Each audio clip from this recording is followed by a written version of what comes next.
Hi everyone, Vanman here. In the previous challenge run, I tested how fast I could beat Pokémon Red and Blue with just a Bellsprout, who is easily the most consistent Pokémon I've used in a solo run so far. But from a speedrunning perspective, that consistency came at a huge cost of time, because every battle required the same setup, ultimately placing Bellsprout in the C tier of Pokémon solo challenges for Gen 1. For today's video, we're going to test how fast we can beat the game with, well, the literal actual fastest Pokémon in the entire game, Electrode. That's right, Electrode's speed is an astounding 140, which is not only the highest speed stat, but also tied for the 6th highest stat of any kind, bested only by Chansey and Snorlax's HP, Cloyster and Onyx's defense, and Mewtwo's special. I guess when your body is nothing but a giant ball, you can get where you need to go pretty quickly. Before we dive into the run, if you like what I do and want to help me continue to provide you with quality Pokémon content, be sure to like, comment, subscribe, and ring the bell so you're always up to date on the newest videos. One of the best ways to succeed in a solo Pokémon challenge run is to consistently outspeed your opponent, which obviously won't be a problem for Electrode. But that's not even the only thing that Electrode's massive speed stat brings to the table. In Gen 1, critical hit ratios are calculated by plugging in the user's base speed into this formula and dividing the result by 256, which leaves Electrode landing a critical hit an astounding 27% of the time. And Electrode's other stats are nothing to sneeze at either. For a final stage Pokémon, its HP and special are only okay, but still totally serviceable. And even though its attack and defense are definitely a bit worse, Electrode is a special attacker anyway, and poor defense can often be mitigated by going first in battle. However, as strong as Electrode's stats are, its move pool is another story. First of all, it bizarrely doesn't learn any electric moves by level up, and even though the 3rd gym does give the TM for Thunderbolt, that will still leave us relying on Sonic Boom up until then, which is a set damage move that always deals 20 HP, meaning that we'll have to get a little creative to get past the handful of Ground-type Pokémon in the playthrough. The purpose of this challenge is meant to serve as a first attempt speedrun with the following restrictions. I can only use Electrode in battle, I can't use any items in battle, I can't use any glitches except the badge boost glitch, I must save before boss battles and then reset if I lose, and finally, I can't use double team, store-bought vitamins, or manipulation of wild encounters. I'll be playing the game at 3 times speed, and for the sake of keeping track of time, I will consider both in-game time and real time as measures of success for this run. Therefore, the final score will be calculated by averaging the 2 times together.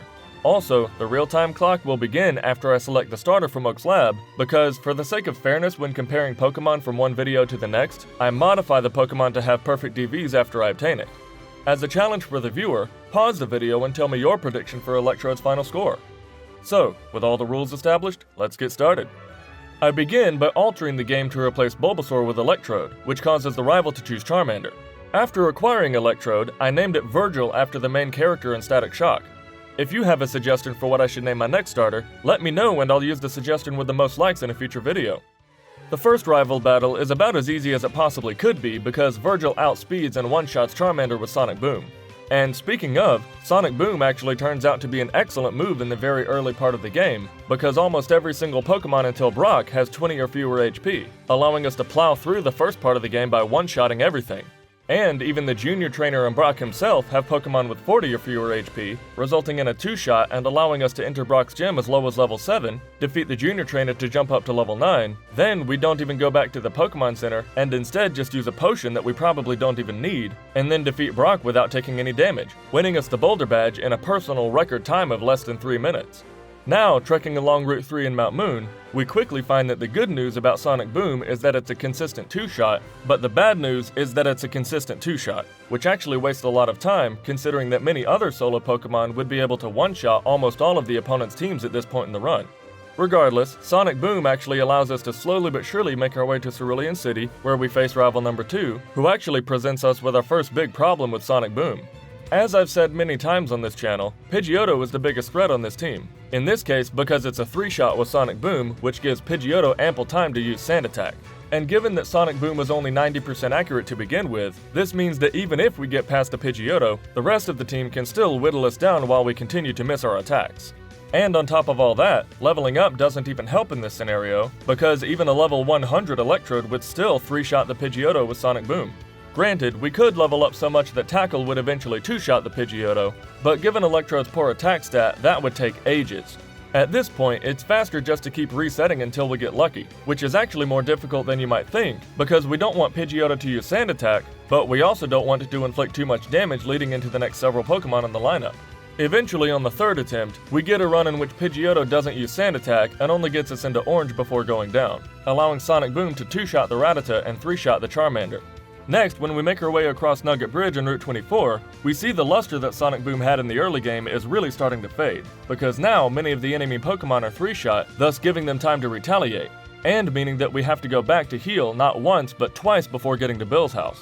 Then, after acquiring the SS ticket and escape roping back to Cerulean City, we face Misty, who was not really a threat because both of her Pokemon are a 3-shot, and they only manage a single water gun and a couple tackles before going down, winning us the Cascade Badge. However, we then head across Route 6 to Vermilion City, and as if to serve no purpose other than to prove my point about how Sonic Boom interacts with Sand Attack, this last with 3 Pidgeys took 3 attempts to get across. That's 2 more attempts than either Brock or Misty, by the way, for the exact same reason as the rival from before. All 3 of the Pidgeys have just over 40 HP, and are therefore just shy of going down in 2 hits, meaning they have ample time to set up Sand Attack and chip our health down to 0. And then on the SSN, when we face rival number 3, the Sand Attack problem is even worse, and it takes an entire 6 attempts for Pidgeotto to cooperate. In the final attempt, Pidgeotto doesn't use Sand Attack, but instead uses 2 Gusts and goes down in 3 hits, allowing us to take out the rest of the team handily. Needless to say, I'm very glad that the Sonic Boom exclusive portion of the run is almost over, because now we can head into the Vermilion Gym, where we complete the Trash Can puzzle and face Lieutenant Surge. Given that his team doesn't have very good options to fight back against us, we go into the battle pretty confident. Ironically, the most threatening Pokemon in the lineup is Voltorb, who hits us back with a couple Sonic Booms of its own. Raichu does manage to whittle us down to just 1 HP with a few not very effective electric attacks, but Sonic Boom is still enough to get the job done, winning us the Thunder Badge and finally the TM for Thunderbolt. And now that we have access to an extremely powerful 100% accurate stab move, Electrode's sweeping potential is shifted into maximum overdrive as we trek across Route 9 and Rock Tunnel.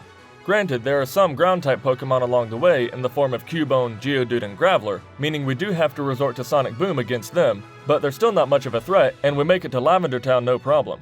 Next, we complete our shopping errands in Celadon City, grab the HM for Fly, then fly back to Lavender Town to face rival number 4, who will now serve as our model to demonstrate for us the power differential between Sonic Boom and Thunderbolt. With Pidgeotto one-shot and Sand Attack therefore no longer a concern, Thunderbolt means that the rest of the team is not an issue for Virgil, and we finish the battle in the green. And now, because of the particular strengths and weaknesses of Electrode's moveset, the next portion of the game will actually be done quite a bit out of order from what would be typical of most other solo Pokemon. Erika's team, for example, resists Thunderbolt, and although Virgil has learned Light Screen at this point, Victreebel's critical hit Razor Leaf would bypass the Light Screen, so Erika's out. Koga's Wheezing is too bulky to be one-shot with Thunderbolt at our level, and we couldn't survive a self-destruct, so Koga's out. Somewhat strangely, I actually think the best next play is to face rival number 5. Very out of the ordinary, I know, considering rival 5 is far stronger than rival 4, but he does also have 3 Pokemon on his team that are weak to electric attacks.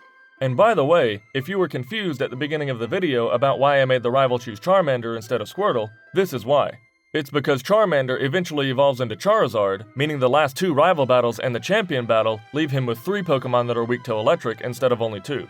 Regardless, to prepare for the battle, we complete the usual vitamin raid in Silphco and Safari Zone, and then from Safari Zone, since we're already in Fuchsia City, we go ahead and level up by defeating the trainers in Koga's gym, putting Virgil to level 36. A little underleveled for rival 5, but let's see how it goes. In the battle, Pidgeot opens with Quick Attack and then hangs on it just a sliver from Thunderbolt. Another Thunderbolt takes it down, and then we use Execute to set up Light Screen in preparation for Alakazam. However, that might have been a poor decision since Execute gets off a Stun Spore and a Leech Seed before going down. The paralysis then means we no longer outspeed the Gyarados, and even though it obviously feints to a Thunderbolt, it first manages a bite, and then against Alakazam, paralysis prevents us from attacking, and it finishes us with a couple confusions.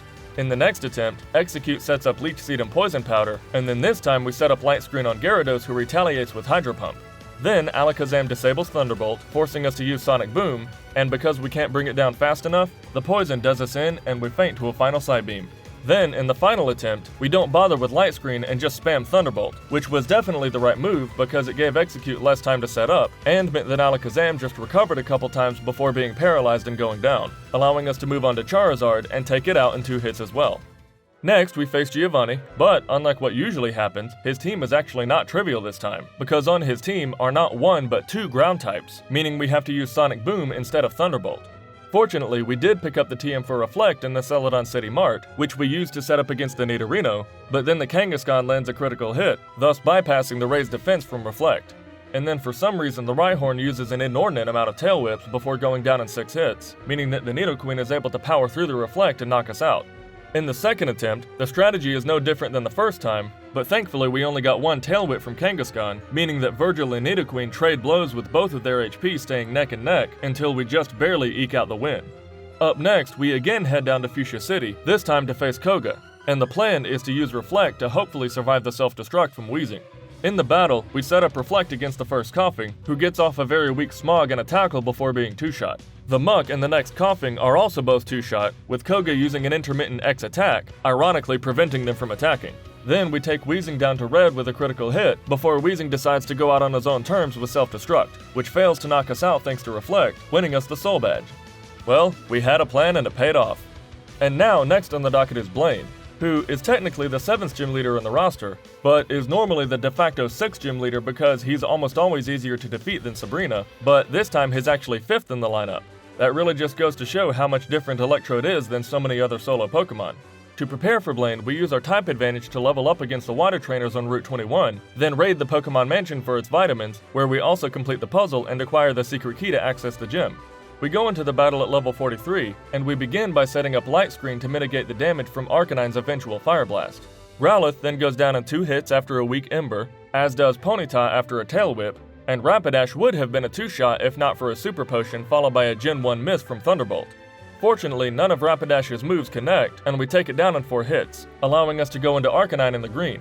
Thunderbolt then deals about a third, after which Arcanine retaliates with Takedown, which does even more than usual because of the previous Tail Whip, but fortunately the next Thunderbolt is a critical hit, and Arcanine goes down, winning us the Volcano Badge. And now, we've reached the point at which I think Virgil is finally leveled up enough to take on Erica, so we head to Celadon next. In the battle against Erica, my hunch was confirmed because Victory Bell is 2-shot, but still, even Thunderbolt is only doing about half damage despite Virgil being an entire 13 points overleveled. So yeah, I think it was definitely correct to hold off on this particular battle until later. Next, we set up Light Screen against Tangela to prepare for Petal Dance from Vileplume, after which Tangela takes 1 hit and Vileplume takes 3, winning us the Rainbow Badge. So now that there's only one mandatory battle left prior to the last gym, it's time to take on Sabrina, who turns out to be far easier than what I anticipated. To start, just so nothing goes horribly wrong, we set up Light Screen against Kadabra, but we probably didn't even need it because Kadabra just goes for 2 failed disables, Mr. Mime then lands a Confusion, Venomoth poisons us, and Alakazam just goes for Reflect, allowing us to 2-shot every Pokemon on the team, winning us the Marsh Badge. So at this point, we've defeated the first 7 gym leaders all on the first attempt, but here's the deal. As well as Electrode has done in the past several battles, up next is Giovanni, who is normally just a minor inconvenience before getting to the real trainers, but his entire team are ground types that are immune to Thunderbolt, and our best attacking move apart from that is Swift, which Virgil learned at level 40. Granted, we have Reflect to mitigate some of the damage like in the previous Giovanni battle, but this time he has a Dugtrio that knows Dig, and I really don't think Reflect is going to be enough to stop that. To prove my point, we didn't even get past this mandatory trainer's Rhyhorn on the first attempt using the Reflect Swift strategy. However, I then remembered that Swift is not the only other damaging move that we have access to. Yes, Electrode's moveset doesn't offer any type coverage, but it does offer a move that will allow us to hopefully expedite otherwise grindy matchups against the ground and rock types, Toxic. That's right, for some unknown reason, every Pokemon that can learn TMs can learn Toxic. And even though that doesn't make any sense, that's still not going to stop us from using it to our advantage. After teaching Toxic to Virgil, the Rhyhorn is much easier this time, and in the fight we go for Reflect, then Toxic, then Swift, allowing us to finish the battle in the green. Then against Giovanni himself, we employ the exact same strategy against his Rhyhorn, and then against Dugtrio, we do get off Toxic, but when it goes for Dig, I actually make an enormous mistake. For some reason, I was thinking that we need to reserve Swift power points, so I instead go for Reflect during Dugtrio's invulnerable turn, even though I knew it would have no effect. However, I had actually forgotten that Swift can't miss, including during the invulnerability stage of Dig. So, because of that oversight, Dugtrio gets off its Dig before we have time to finish it off and it knocks us out. In the next attempt, I make the correct play this time, and then Giovanni uses a Guard Spec during the turn that Dugtrio would have dug out of its hole, allowing 2 Swifts to take it down. Then against Nidoqueen and Nidoking, both Thunderbolt and Toxic are unavailable because they're immune to both. So we just have to spam Swift and trade blows with their horrible movesets until they go down, and then Rhydon is literally a free win since the AI will spam Fissure because it's a ground type move against our electric typing, but Fissure will never actually hit a Pokemon that outspeeds, which Virgil obviously does. That is the entire premise of this run after all. So Toxic and Swift take down Rhydon no problem, winning us the Earth Badge. And now, to kick off the last 6 battles of the run, I can't believe I'm saying this, but I actually think the Execute is subtly the biggest threat on Rival 6's team. After all, it was responsible for 2 losses against the previous rival, and we don't really have a good way to stop it apart from just spamming Thunderbolt and hoping to take it out as quickly as possible. So I anticipate we'll just have to reset until we get good luck with Execute. You know, it's funny, Execute is the Pidgeotto of this rival battle. So now that we've healed up at the Pokemon Center, let's head west and see how our luck shapes up. To start, Pidgeot opens with a critical hit quick attack, dealing about a third. Then we use the same strategy for Rhyhorn as before, during which it brings us to just over half. Then, fortunately, Execute doesn't go for Paralysis, Poison, or Leech Seed, but instead uses Solar Beam, which brings us to about a third before it goes down in 3 hits. Alakazam then takes about a third from Thunderbolt, then recovers up to full, then a critical hit brings it to orange, then we get really lucky when Psychic misses, allowing the next Thunderbolt to knock it out, after which Charizard goes down in 2 hits as well. So now with rival number 6 out of the way, here's my prediction for the Elite Four. As is true for most solo Pokemon, Lorelei and Agatha are the ones that I anticipate will be the most challenging. Yes, Lorelei's team is weak to electric attacks, but they're also so bulky that there will still be 2 shots if we don't get a critical, and against Agatha, literally the only strategy that's even available to us is to spam Thunderbolt. Against her ghost types, the other 3 moves that we have do literally nothing, so if we get stuck at Agatha, it's not as if doing anything besides leveling up will help. Yes, we have the TM for Rest, but she has Dream Eater. Yes, we have the TM for Mimic, but there's nothing to Mimic that would be better than Thunderbolt. Obviously, I'm really hoping Thunderbolt will get the job done against her, because if not, then grinding is literally our only recourse. So now that we've made it through Victory Road, let's see if Virgil can stand up to Lorelei. The strategy here is just to spam Thunderbolt, during which Dewgong is 1-shot with a crit, Cloyster is 1-shot without a crit, and Slowbro is brought into red without a crit, after which it does a surprising amount of damage with a critical hit Water Gun.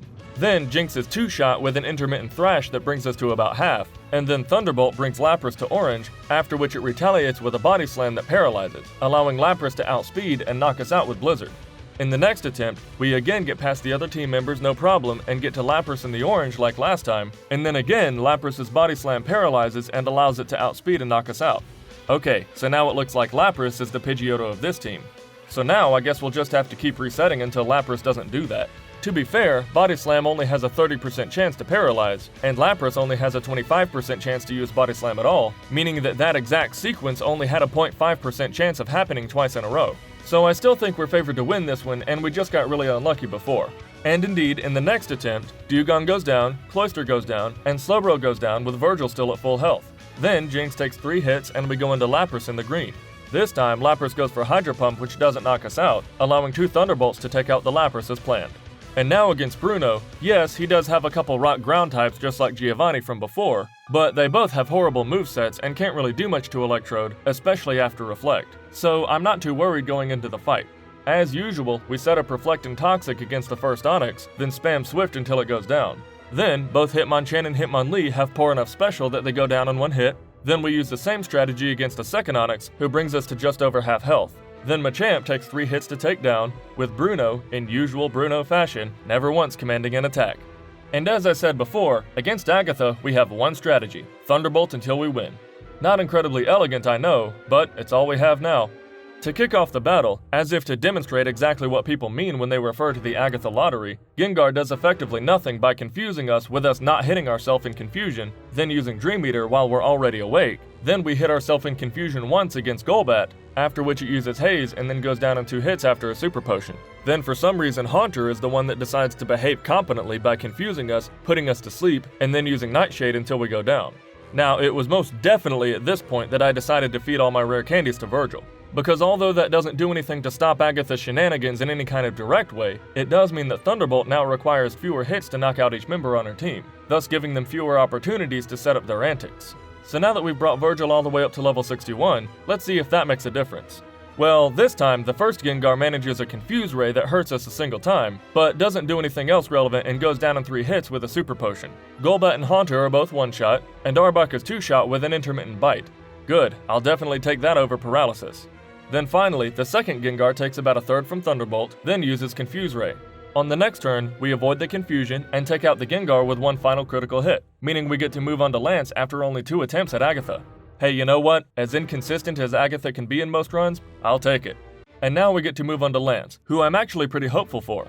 The Pokemon on his team that can often be the biggest gatekeeper, form of Gyarados, is consistently trivial for Electrode, and against the rest of the team, Reflect is actually very potent since all of their attacking moves are physical moves. However, the 2 Dragonairs do resist Thunderbolt, and the Dragonite does have very good special, so this battle still won't be trivial. To start, Gyarados is obviously one-shot, after which we set up Reflect against the first Dragonair. It then goes for Agility, and then, as if to show off just how absurd Electrode's speed stat is, Virgil still outspeeds on the next turn, bringing Dragonair down to about 2/3, after which it retaliates with a Hyper Beam that does very little thanks to Reflect. The next Thunderbolt brings Dragonair to red, prompting a Hyper Potion, then 3 more Thunderbolts take it out with Dragonair getting off an Intermittent Dragon Rage. The next Dragonair also goes down in 3 hits after a weak Slam, then Aerodactyl is one-shot. And now, since Virgil only has 3 more Thunderbolt power points left, and I feared a Hyper Potion from Lance, we lead with Toxic just in case. Then, Dragonite manages a Slam before going down in 2 more hits, allowing us to head to the champion on the first attempt. And against the champion, now that Execute has evolved into Exeggutor and now has a completely different moveset, this time the gatekeeper on the team is Alakazam, since Reflect is useless against its powerful special moves. However, every other team member is either weak to Thunderbolt, or will have a hard time getting past Reflect. So, let's head to the champion and see if we can pull it off. First, Pidgeotto's one-shot with a critical hit, then Alakazam goes to red from a critical hit, but then only uses Reflect before going down to another Thunderbolt. Then against Rhydon, we used the same strategy as all the previous Rock and Ground types, allowing us to go into Exeggutor at just over half health. Because Exeggutor is so bulky and resists Thunderbolt, we lead with Toxic and then spam Thunderbolt, during which Exeggutor chips away and brings us to low orange before going down. And finally, to demonstrate why I had the rival choose Charmander, Gyarados and Charizard are both one-shot with a super effective Thunderbolt, winning us the battle and making us champion of the Pokemon League. Results: Electrode finished the game in 4 hours and 45 minutes game time, 1 hour, 22 minutes, and 43 seconds real time, for a final score of 3 hours and 4 minutes. Conclusion: by far, Electrode's greatest strength is its speed, obviously. There was not a single time in the entire run, on or off camera, that an enemy Pokemon outsped Electrode, with the exception of Paralysis. And Electrode's absurdly high critical hit ratio meant that very often its best defense was a good offense. However, as powerful as outspeeding and critical hit Thunderbolting your opponent is, that strategy didn't apply to 2 very key portions of the run, which were 1. The awkward middle portion of the game after Sonic Boom was good but before we had access to Thunderbolt, and 2. Against the handful of Ground-type Pokemon, during which we had to resort to a strategy that was consistent, albeit much slower. Given that Electrode spent almost the entire game with access to a very powerful move that it could consistently implement with priority against its opponent, despite taking a while to really get off the ground at the beginning of the run, and given its final score of just over 3 hours, Electrode has earned its place in the high B tier of Pokemon Solo Challenges for Gen 1, just ahead of Drowsy. Thank you all so much for adventuring with me to beat the game with just an Electrode. We already have our next video lined up, and I'll bet the most astute among you can already guess what it is. I'll leave it up to you to put your prediction in the comments. Speaking of, by far the best thing you can do to support our ever-growing Pokemon community is to engage and interact with others. If you're watching this video to the end, then you've probably already seen at least a couple other videos on this channel, and you'll probably watch a couple more after this one. So, have at it. Hit that like button, subscribe if you're not already, share with a friend, and let's have everyone build up our awesome Pokemon community that we love so much. See you next time, everyone. Take care.